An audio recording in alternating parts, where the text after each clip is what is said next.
This Steve Jones Show podcast is now loading. The Steve Jones Show podcast is presented by Sunbury Motor Company, Purdy Insurance, Brewers Outlet, and NIL Game Changers.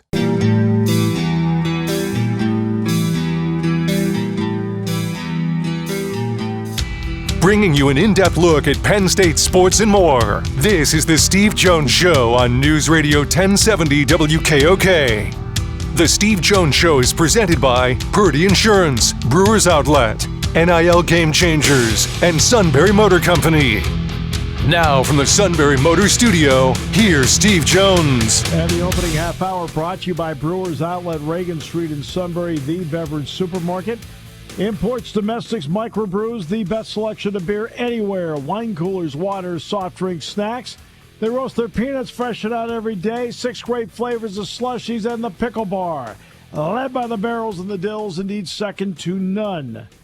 And here in the Sunbury Motors studio, happy Thursday to you. Great to be joined by one of the best in the business. That's Dennis Dodd. Dennis, welcome back. Great to have you with us. Steve, I'm great. Thanks for having me on. I hope you're doing well, by the way. Let's get to some of our favorite topics, and that would be I always refer to these now as the Kessler cases because he's the one that's the central figure in all of them. But they are sitting down and they've been instructed to go through settlement talks. What have you learned from those settlement talks? And is there any opening that they can get this done before the trial starts in January? Well, the story that emerged this week is that the Power Four are attempting to institute a revenue-sharing plan with players. We don't know exactly who players, basketball, football, all of them, all of the minor sports, as a way to facilitate the settlement for the House case. Now, that doesn't necessarily settle the other cases, but which, as you said, Jeffrey Kessler has some of them. He doesn't have all of them. I think if they did settle this one, the House case is huge. It would indicate to a jury that there has been made progress in the antitrust area. What they want to do is avoid going to a jury. But they have to get House settled first because it goes to trial in January. We're 9 months away. That's in legal years, that's like a heartbeat. Yeah. That's what they're trying to do this week. All right, and are there two parts to this? One is damages to those who have gone through this but never were compensated and those who are currently involved. Does that sound right? The class, from what I've read, the class in House, it's a class of athletes, is about 7,000 who have the 2000, I want to say 2018 to 2020. That was the period they put in the lawsuit that weren't properly compensated for their NIL rights and money from the broadcast contract. And a lawsuit, they estimate that to be something like $1.4 billion. Okay. If they lose at trial, I'm just giving you an example here, automatically in U.S. law, antitrust, you lose at trial, damages for treble. Right. They would be on the hook, NCAA in the schools, for $4.2 billion. That would essentially end the NCAA. The go forward piece, they want to settle, like just off the book, there's no money.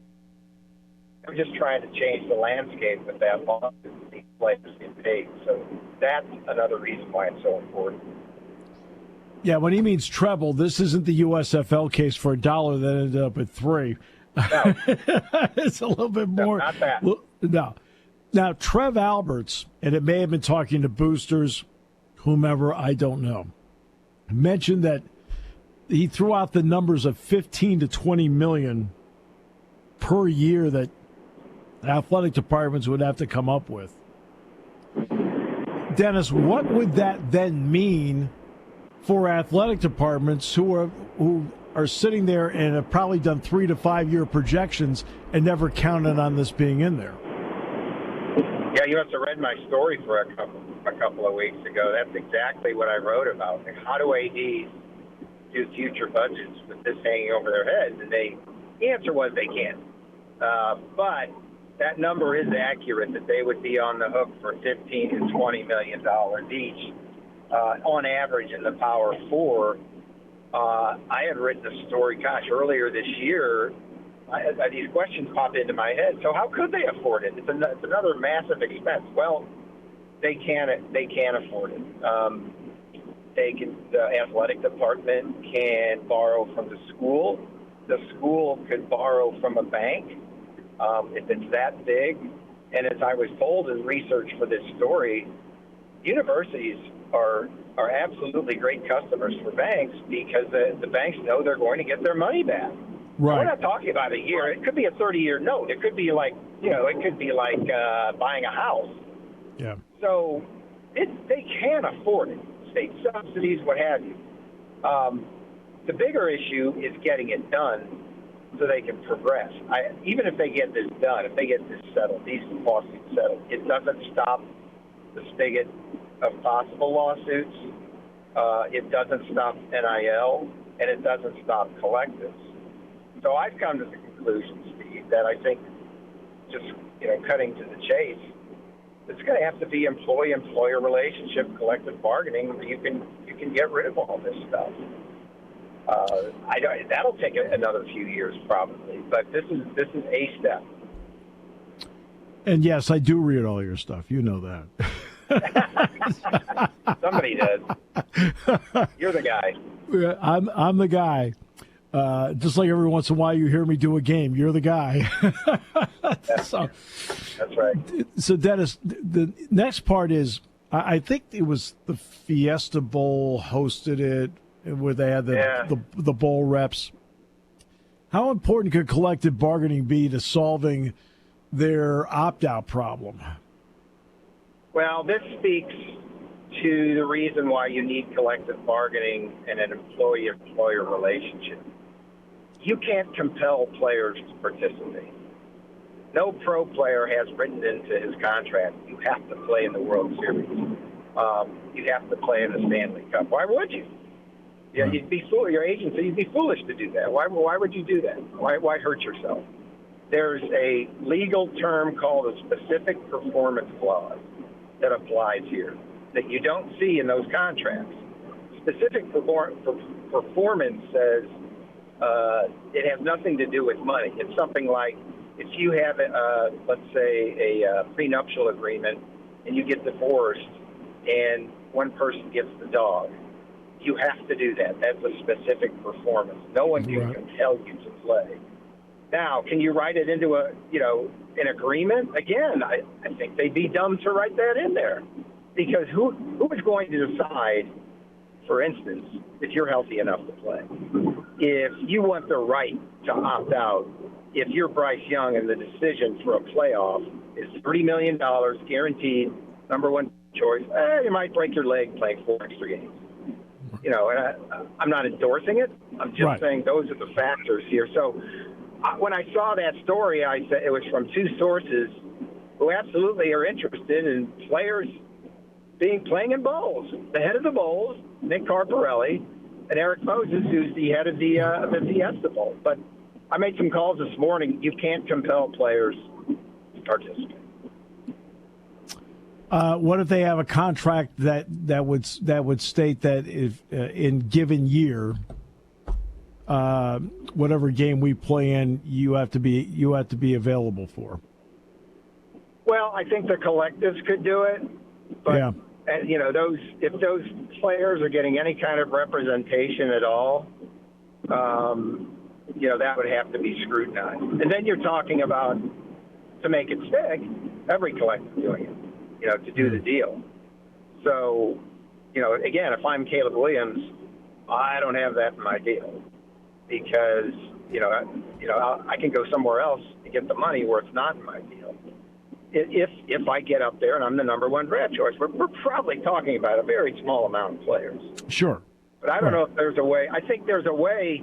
In fact, I know there's a way you can reward players for participating. I mean, there's already word out there that Fox was trying to put together a postseason basketball tournament with their TV partners, Big 12, Big 10, I forget who else, schools that didn't make the tournament. Big East. And then they would, Big East, and players would get money, NIL money, for participating. But that's not the same thing. We're talking about two different things.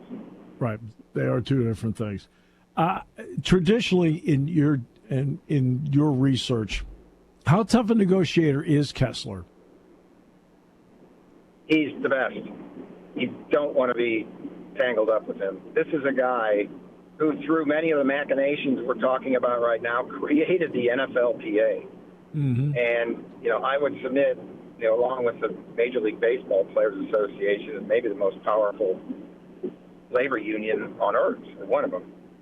So when I called him the other night to get a comment on this revenue sharing thing, he didn't have a comment. He didn't want to speculate on it. But I think he sees a way here because, look, he's going to get whatever his money is, 30% or whatever it is. I think he wants these done too, but he is a change agent. He is going to be the guy when they write the book, if and when we have employee-employee relationships in college, who is going to be in the first sentence of the first chapter. He's a Marvin Miller type. Although Marvin Miller represented players, this guy he's representing players as well. He's going to be that change agent. You need to have a change agent or agents on the other side, though. So who are the change agents and the leaders on that side that can help make it happen so that he does become the ultimate change agent? You mean agents that represent players? I'm talking about the people that would negotiate the side to open the door to get this settled. Who's the leadership on that side? Well, that's a very good point. I mean, I think you have to assume that the Big Ten and SEC are the leaders in that right now. In fact, I wrote that earlier this week because they've got the means and they've got the motivations. And obviously, the ACC and Big 12 are also involved. But, I think you can assume the two commissioners of those or the four commissioners of those leagues are involved, and then the general counsels of those leagues. Tony Petitti has a wide range in his background. How much can that help? Because he does have that wide range, whether it's TV or other negotiations and so forth. I think I think him and Greg Sankey, in my personal opinion, are the leaders in this. They're very smart. They want to get this finalized. Whether it does to the point where there are no more massive lawsuits, I don't know. But I think they are being progressive and taking the next step. You remember on February 1st, they announced that joint advisory group between the two conferences, and that was really ominous, I thought, at the time. Yeah. Like, oh, okay. They're not separating, but they're saying, we got this. And I think that's part of that. I was told the joint advisory group isn't involved in this, but the people I just described, I think, are involved in this to get this to the next level. Have you had any thoughts at all or conversation with anybody about, there's been a lot of expansion. Texas and Oklahoma paid the way to get out for the last year. Oregon and Washington are now in. People are wondering about Florida State. What are, if anything, are you hearing about Florida State? Nothing lately, only that conceptually, if Florida State and Clemson get their way, then that provides a blueprint for the likes of Miami, maybe Virginia, North Carolina, and then the discussion becomes, is it a Big Three where the other schools sort of matriculate to the Big 12, and the ones I just mentioned are gobbled up by the Big Ten and SEC, or does the ACC continue to exist just in a diminished fashion? But there, from what I've read, and I don't, and all the court filings, it looks like there is a way out. It looks like name your price.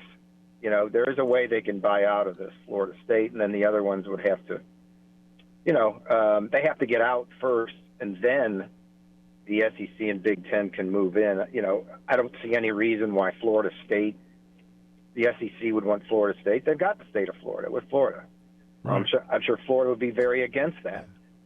But Texas and Texas A&M are in the same conference, so right, never exactly. say never. Right, never say never. But there's also to me, for the conferences, there's a common sense element that comes into play. Texas, Oklahoma played 3 years in the Big 12, then bought out the last year. Right, Oregon and Washington came in at a reduced number in the Big 10. Common sense tells me that doesn't line up for Florida State of getting a jackpot if they get out. No, that's why this is a thing. There are 12 years left in the ACC contract. That's right. I think ESPN can re-up. There's a look-in 2027, I think. Okay. And look, if you're ESPN, why wouldn't you renew it? You've got those schools at a bargain basement price. That's why they signed the deal. Right. That's the difference. Texas and Oklahoma in 21 were 3 or 4 years out from the end of their contract with the Big 12 and the rights holders, and they in fact gave notice in May of that year before they left that we're not going to renew the grant of rights. So that should have told you something. Sure. With Florida,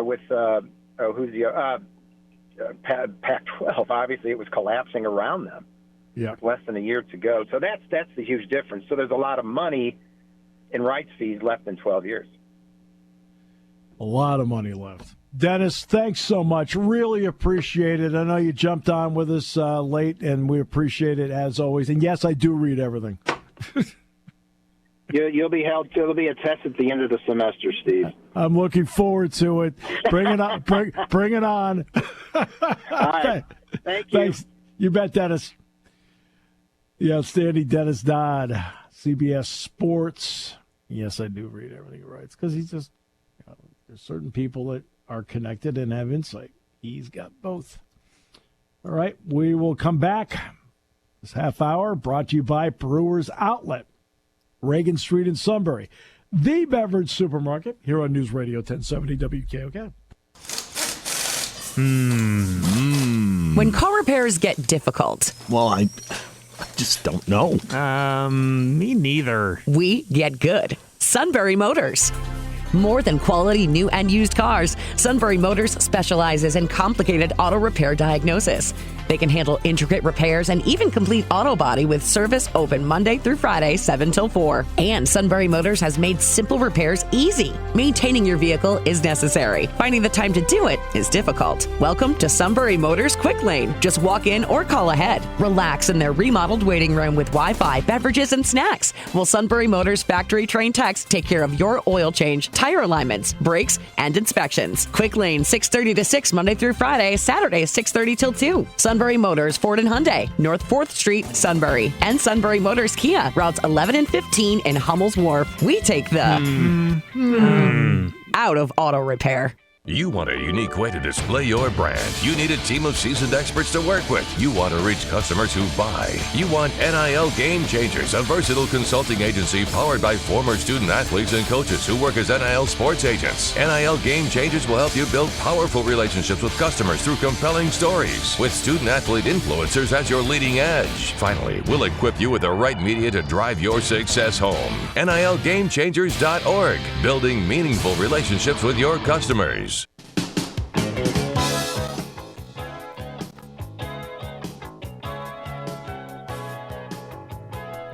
Happy Thursday, everybody.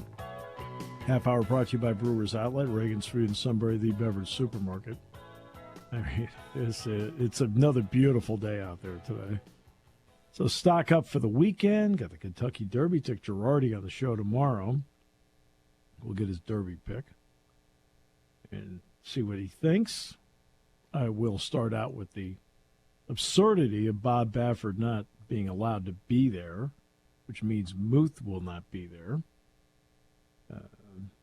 Horse, I think that could have won this thing. But the reason that it's the 150th, and I don't think they want him there to overshadow it. Okay, well, there you go. Interesting. Usually when entities make decisions like that, it only puts more emphasis on what they don't want emphasized. Of course it does. Look, these are not the brightest bulbs on the planet. Come on. Well, this is true. Hey, come on. Oh, goodness gracious. We don't want Bob Baffert to overshadow it, but everybody's going to be talking about Bob Baffert not being there. That's exactly right. Yeah. Absolutely. All right, more next half hour. Brought to you by Brewers Outlet, Reagan Street in Sunbury.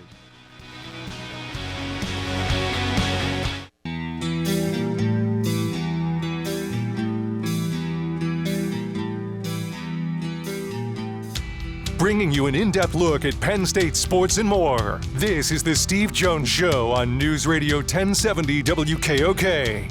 The Steve Jones Show is presented by Sunbury Motor Company, Purdy Insurance, Brewers Outlet, and NIL Game Changers. Now from the Sunbury Motors Studio, here's Steve Jones. And great to have you with us on the show today. And this half hour brought to you by NIL Game Changers, the ultimate destination for name, image, and likeness opportunities for both athletes and businesses. Visit NILGameChangers.org to start your journey. And, of course, we're in the Sunbury Motors studio. Sunbury Motors, 4th Street in Sunbury. Sunbury Motors Kia, routes 11 and 15, Hummels Wharf, and online at sunburymotors.com. Last night, the Celtics blew out the Miami Heat. So they get through the first round, expected, and they now move on. What last night brought with it, though, was the end of the broadcasting career as the play-by-play voice of the Celtics from Mike Gorman. 43 seasons. He had told them last July, and he told everybody last July, this would be his final season. Gorman is a pro's pro. Calls the game. Always tells the great story about first time he got the job. And it's interesting, there's a linkage and that Mike and I have, and that is Gil Santos. Mike was looking to get into broadcasting, and so he went over to WBZ. They have guards and everything there. It's, because it's a radio and TV operation. And he wanted to see Gil Santos. He figured if anybody could open maybe a door, it would be him, or at least give him advice. It would be him. And, he's at the gate. He really can't get in until they notice that he had either an Air Force or an Air National Guard hat in his backseat. And the guy said, "You serve?" He goes, "Yeah, no, I fly jets." He goes, "Really?" And the guard did the same thing, opened the door, and he got a chance to talk with Gil. And for me, of course, Gil Santos, I was the third broadcaster on the Penn State Football Network. And between 1983 and 1986, those 4 seasons, I had Gil Santos and John Grant to work with. How lucky was I? I was able to sit there and learn from 2 great guys, and Gil as a play-by-play announcer, really unparalleled. There's so much I learned from him that I still incorporate today.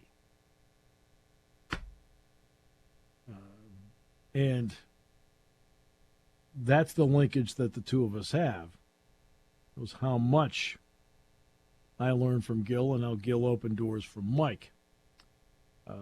He said going in, last game, he knew any game in the playoff could be his last game. And he said, look, I haven't really thought about it. He said, everyone asked me, what are you going to say at the end? He said, I don't know.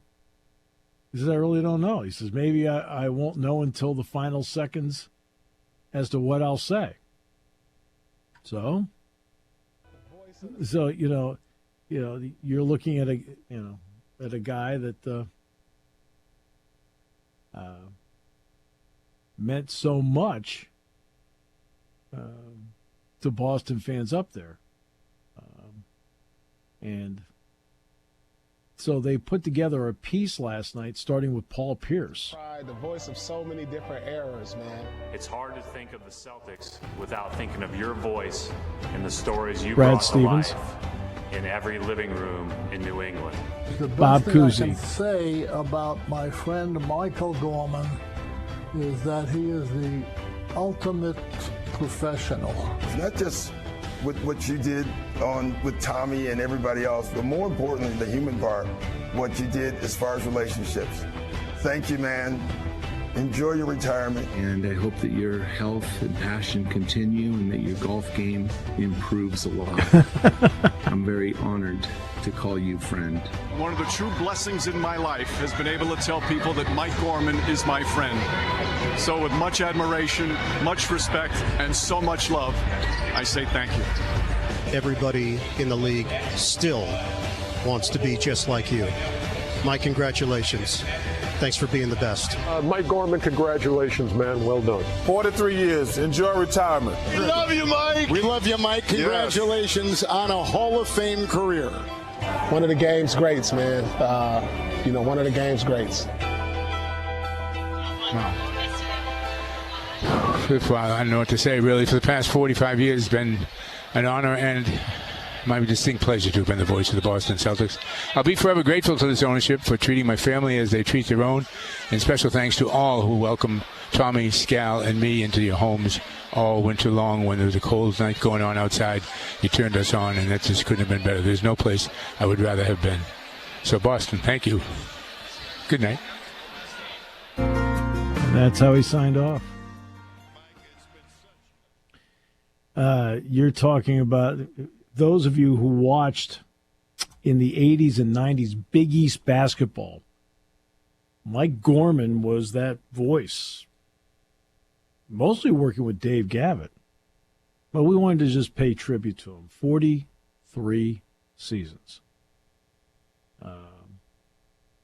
with the Celtics. And he leaves on his own terms. He tells a great story about, Heinsohn. He goes in, he's got to do his first game. He's all set. He's got a stack of papers. He's set to go. He's done all this research.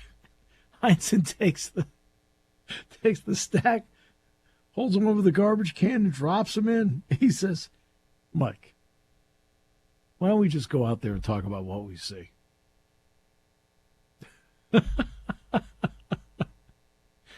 Oh, yeah. He may have been right, but that's not good for the nerves on the first night on the job, I bet. Probably not.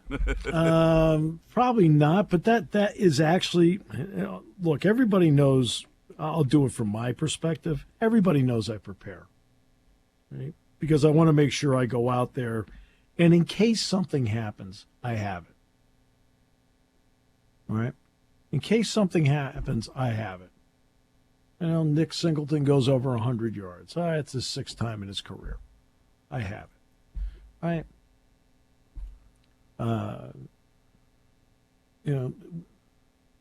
Puff Johnson scores 20 points. It's the first time in his career he's broken the 20-point barrier because his career high is 19.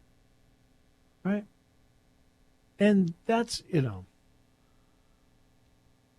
so you want to make sure you're prepared for all of that.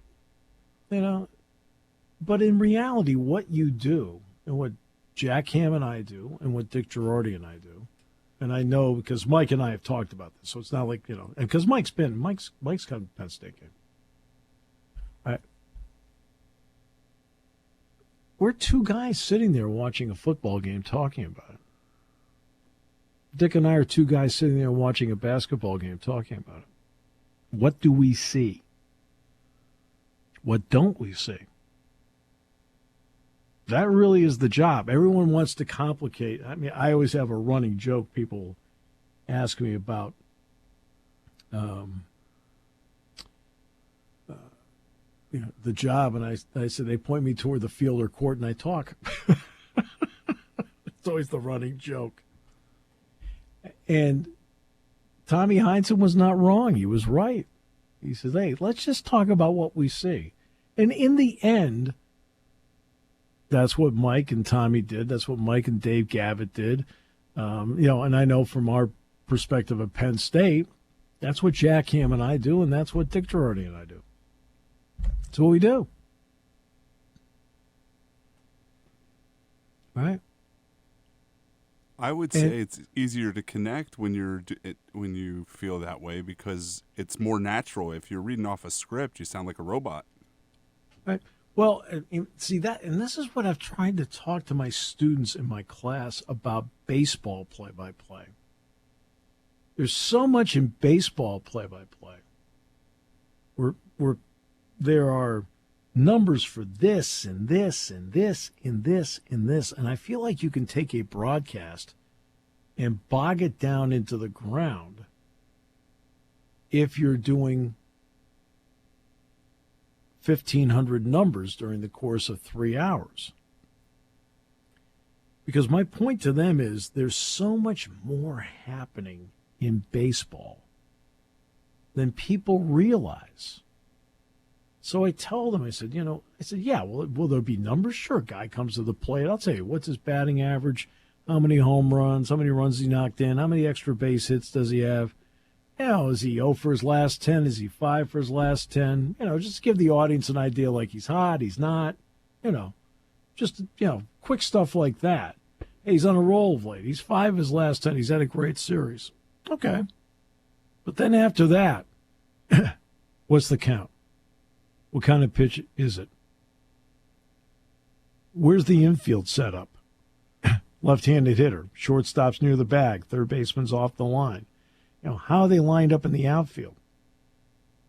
There's a runner on. How big's the lead for the runner?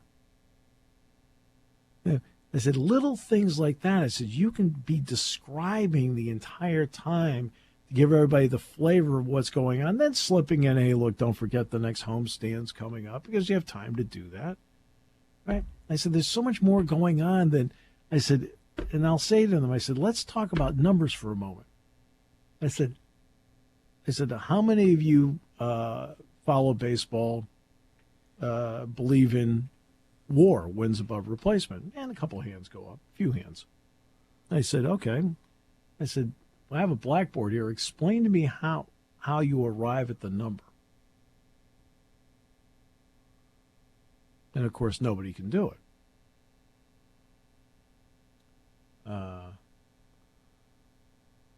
And that wasn't to put pressure on them. I was trying to make the point, and the point was simple. If you're using numbers, use numbers the audience can relate to. Right? They can relate to a batting average. They can relate to a shooting percentage. They can relate to yards per carry. They can relate to all that. They know what it is. But, for example, I'll give you one, QBR, quarterback rating. If we see quarterback rating, how do you calculate it? Yeah, I can tell you how ERA is calculated. I can tell you, obviously, passing percentage, and now that's calculated, but how do you calculate QBR? So, and I say, if you don't know how to do it, to me, it has then no meaning. If the announcer and the audience don't know how to calculate it, then what is the relevancy of the number?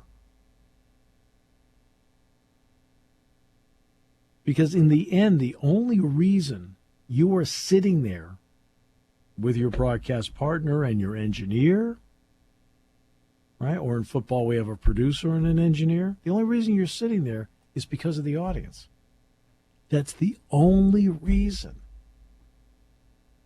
The audience means everything to what we do. Everything. Not a little bit. Everything.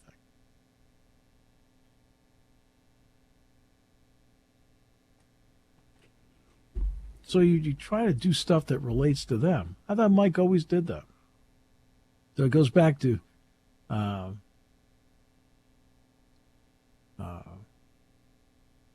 the Tommy Heinsohn thing where he said, that's what we've done. Yeah, that's what he's done. He did that for years. Just talked about what he saw. Well, that's what we do. Yeah. Do you prepare for things? Sure. Right? Julian Fleming goes out and gets a 100-yard receiving game. I can tell everybody it's his second career 100-yard receiving game. Okay. You just slip that in there as a note because you prepared it. But you don't go into it going, hey, by the way, no. You do it after the fact, and you're prepared to say it in case you need it. But that to me is preparation. And also, obviously, who's playing? Yeah, football, we've got how many different players out there? Basketball, each side probably is using 9 apiece.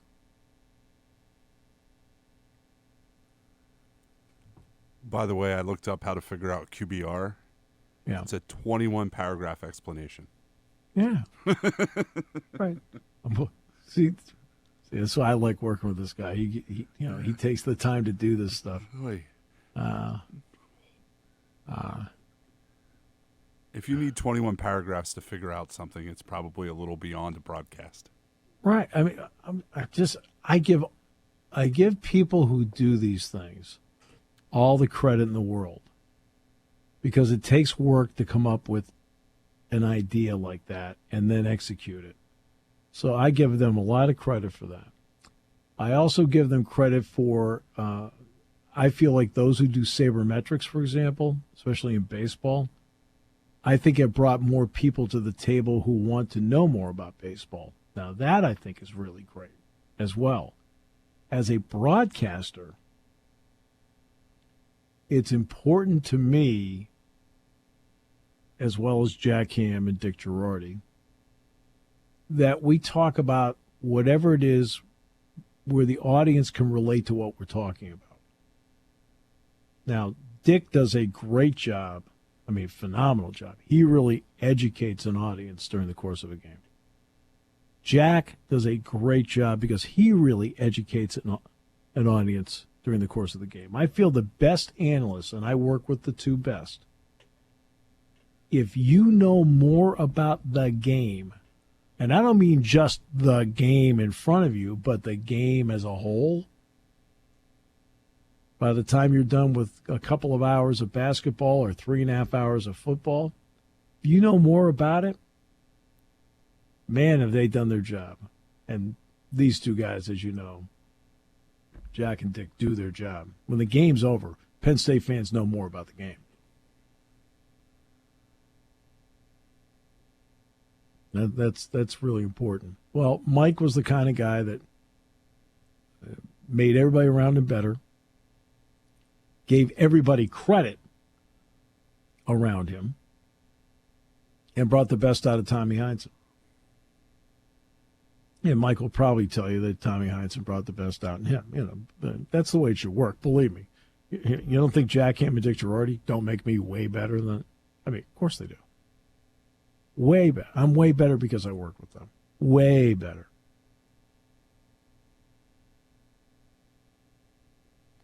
So congratulations to him on 43 seasons as the voice of the Boston Celtics. And the run came to an end last night because the Celtics eliminated the Heat, and local broadcasters on TV only get to do the first round of the NBA playoffs. They do not get a chance to do anything beyond that. So that's why we know last night was his last game. Congrats. He may not be. Again, fans around here would know who he is. If you follow Big East basketball, Mike Gorman was the guy on ESPN and others, right, with Dave Gavitt, Bill Raftery, whomever, doing Big East basketball in the 80s and 90s. You watch Requiem for the Big East, Requiem for right, that the 30 for 30 ESPN did, and Mike's all over.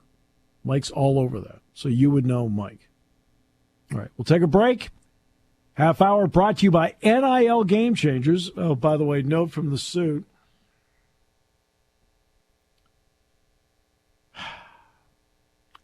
Suit the Greek writes, I eagerly await Dick Girardi's exacta pick. I need a good winner this year. That's a lot of pressure on Dick. I would like to point out that often many of us have walked up to the suit and said, yeah, you're a real winner. Here on News Radio 1070 WKOK. Party time, game time, or just fun time. Doesn't matter what time it is because it's Brewers Outlet time. The beverage supermarket has the area's largest beer selection. Imports, microbrews, ciders, and domestics. Pick from over 100 ice-cold 12-packs and dozens of 24-ounce singles. Soda, snacks, hot sauces, fresh roasted peanuts. Make it one-stop party shopping, and don't forget the pickle bar. So whatever you're celebrating or just doing it up, Brewers Outlet, Reagan Street, Sunbury wants to see you. And thank you for your years of patronage. Spring has sprung, and it's time to dust off those insurance policies. For over 100 years, the Purdy Insurance Agency has been protecting families and businesses of the greater Susquehanna Valley and beyond. With the experience of our trained and knowledgeable staff, you can rest assured that your needs will be evaluated and met by some of the industry's best representatives. No matter what your insurance needs are, call Purdy Insurance today at 570-286-5855 or visit our website at purdyinsurance.com to see what we can do for you.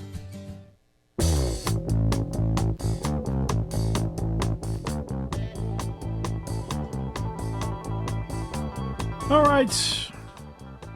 Great to have you with us. Half hour brought to you by NIL Game Changers.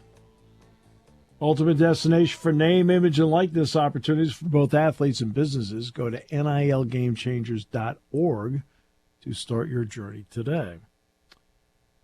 All right. So,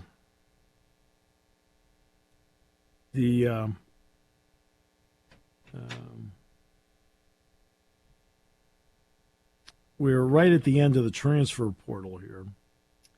Now, just because the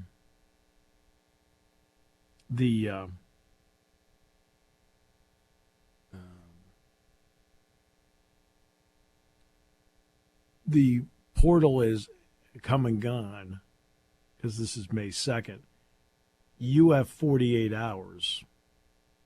Sometimes it takes as much as 48 hours before it's posted. So that's why you're waiting to see.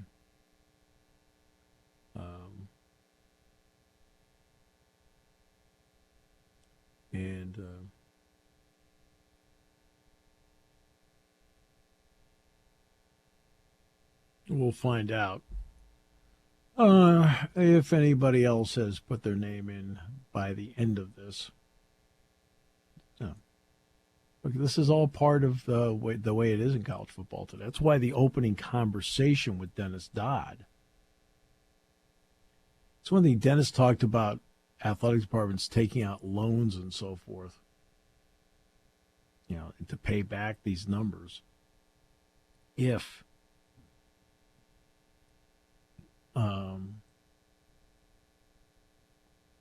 they have to then end up, especially paying back that 17 to 21 group, 2017 to 2021 group. I'm sorry, that's a hard way to run a business. And yes, it is a business. I don't care what anybody says, it's a business. We all know it's a business. When you're talking $15 to $20 million a year, it certainly is a business, and billions of dollars of TV contracts. Yeah. But see, not everybody can afford that. I brought up Pitt. Pitt's in the ACC. Their TV contract is $36 to $38 million a year. Then you add in the bowl stuff, things like that. Suddenly out of nowhere, you can afford $15 million? They can't afford $15 million. Don't forget, that's just to pay the current athletes. Whatever the damages are going to be is going to be even more. But, that's right. Oof. That is right. Exactly right. Big problem.